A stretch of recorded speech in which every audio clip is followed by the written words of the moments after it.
আজকে দুপুরে মন চাইতেছিল একটু উস্তা ভাজি করি, কারণ উস্তা ভাজি আমার খুবই পছন্দ। আর এখানে আমার হাজব্যান্ড বলতেছে যে একটু টমেটোর তরকারি রান্না করো, কারণ ও টক টমেটোটা খুবই পছন্দ করে মাছ দিয়ে। আর এগুলো ছিল তেলাপিয়া মাছ, আমি তেলাপিয়া মাছ দিয়ে তরকারি রান্না করব টক টমেটো। তো এখানে আমার উস্তা ভাজিটা হয়ে গিয়েছে, একটু তেলটা বেশি পড়ে গিয়েছে, যাক ব্যাপার না। মাঝে মধ্যে একটু বেশি পড়ে কম পড়ে সেটা কোনো বিষয় না। তবে আমার হাজব্যান্ডের কিন্তু একদমই উস্তাভাজি পছন্দ না, তো আমিই খাইতে হবে আর কি একা একা। আর ওই পাশে আমার টমেটো তরকারিটা রান্না করতেছি। তো আজকে দুপুরের আয়োজনে এই উস্তা আর টমেটো। তো টমেটো তরকারিটা আমার হয়ে গিয়েছে, ধনিয়া পাতা নাই, থাকলে ভালোই হতো। আমার হাজব্যান্ডকে বলেছিলাম আনার জন্য, ওর মনে ছিল না, তো যাক ব্যাপার না। আর এখানে দুপুরে আমরা খেতে বসে গিয়েছি। তো এখানে আমি প্লেটে ভাত নিয়ে নিচ্ছি। আর এখানে আমার হাজব্যান্ডও চলে এসেছে অফিস থেকে, তো আসার পরে ভাত খেয়ে নিচ্ছি। প্রায় তখন 2:30 বেজে গিয়েছে। তো এখন খেয়ে নিব। আর ওকে আমি বলতেছি যে একটু উস্তাভাজি খান, সব কিছু একটু খেতে হয়, খেয়ে দেখেন। তারপর জোড়াজুড়ি করে একটু ভাজি দিলাম আর কি। তারপর আমিও নিয়ে নিচ্ছি। তো আমার তো খুবই পছন্দ, আমি একদম উস্তাভাজি দিয়ে পারি না যেন সবগুলো ভাত খেয়ে ফেলি এরকম। তো আমি খাচ্ছি আর ওকে জিজ্ঞেস করছি যে কেমন হয়েছে, মানে বলতেছে যে হ্যাঁ ভালোই, মানে যারা খায় তাদের জন্য খুব ভালো আর কি।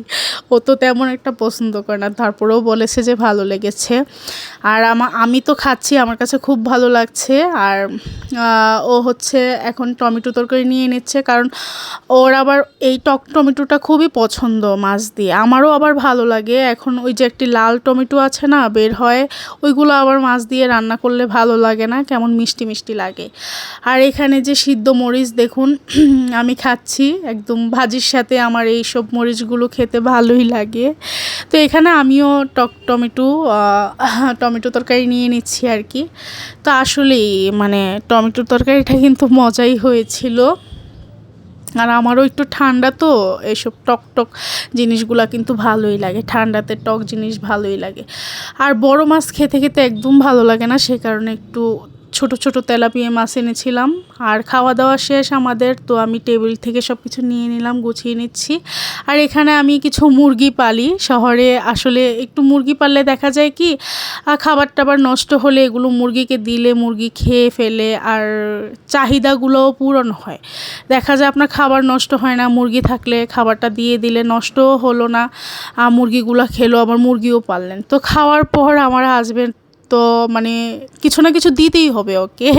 তো ওর জন্য আমি পেয়ারা কেটে নিয়েছি লবণ মরিচ দিয়ে। আমরা ভাত খাওয়ার পর একটা না একটা কিছু খেতেই হয়, এটা আমাদের একটা অভ্যাসে পরিণত হয়ে গেছে আর কি। তো এখানে আমি আর আমার হাজব্যান্ড লবণ মরিচ দিয়ে পেয়ারা খাচ্ছি। কারা কারা ভাত খাওয়ার পর কিছু না কিছু খেতেই হয় জানাবেন। তো একটু রেস্ট নিলাম, নেওয়ার পর বিকালবেলা আমার হাজব্যান্ড বলতেছে চলো শুক্রবার যেহেতু ঘুরে আসি, আজকে যেহেতু অফিস বন্ধ। তো বলার পর বের হয়ে গেলাম। তো বের হতে হতে ভাবতেছি কোথায় যাওয়া যায়। আর শুক্রবার কিন্তু কুমিল্লা প্ল্যানেটেসারে এখন থেকে মেলা বসে, প্রত্যেক শুক্রবারেই মেলা বসে। ওইখানে সব নারী উদ্যোক্তারাই বসে, ভালোই লাগে। তো ও বলতেছে চলো এখানে যাই, তো গেলাম।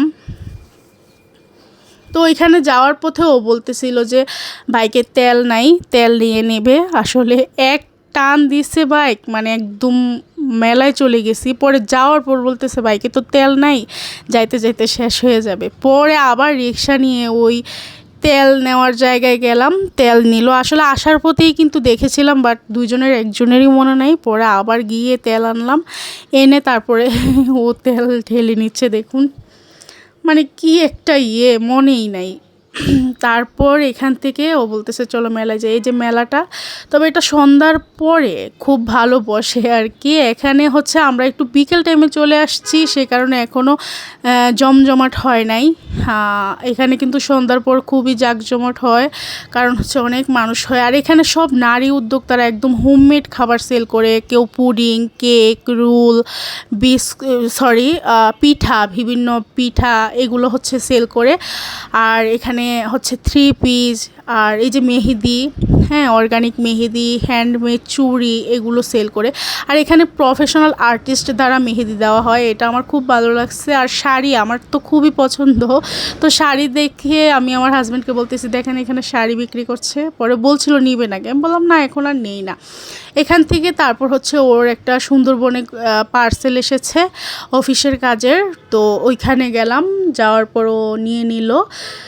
তো নিয়ে তারপর বলতেছে চলো চটপটি ফুচকা খেয়ে বাসায় চলে যাই। তারপর গেলাম, এখানে চটপটি ফুচকাটা নাকি খুবই মজা। তো ভিতরে যাওয়া যাচ্ছিল না, অনেক ভিড় ছিল আর এত গ্যাদারিং ছিল। তো পরে বাহিরেই বসলাম, বাহিরের পরিবেশটা ভালোও লাগছিল। আর আসলেই চটপটি এবং ফুচকাটা খুবই মজা ছিল, অনেক টেস্ট ছিল। তো পরে খাওয়ার পর আমার হাজব্যান্ড বললো যে কেমন লেগেছে, আমি বললাম অনেক ভালো লাগছে। পরে খাওয়া দাওয়া শেষে ওর এত ঝাল লেগেছে, ও কিন্তু দই ফুচকা খেয়েছে, খাওয়ার পর ওর এত ঝাল লেগেছে, পরে কোক নিলাম।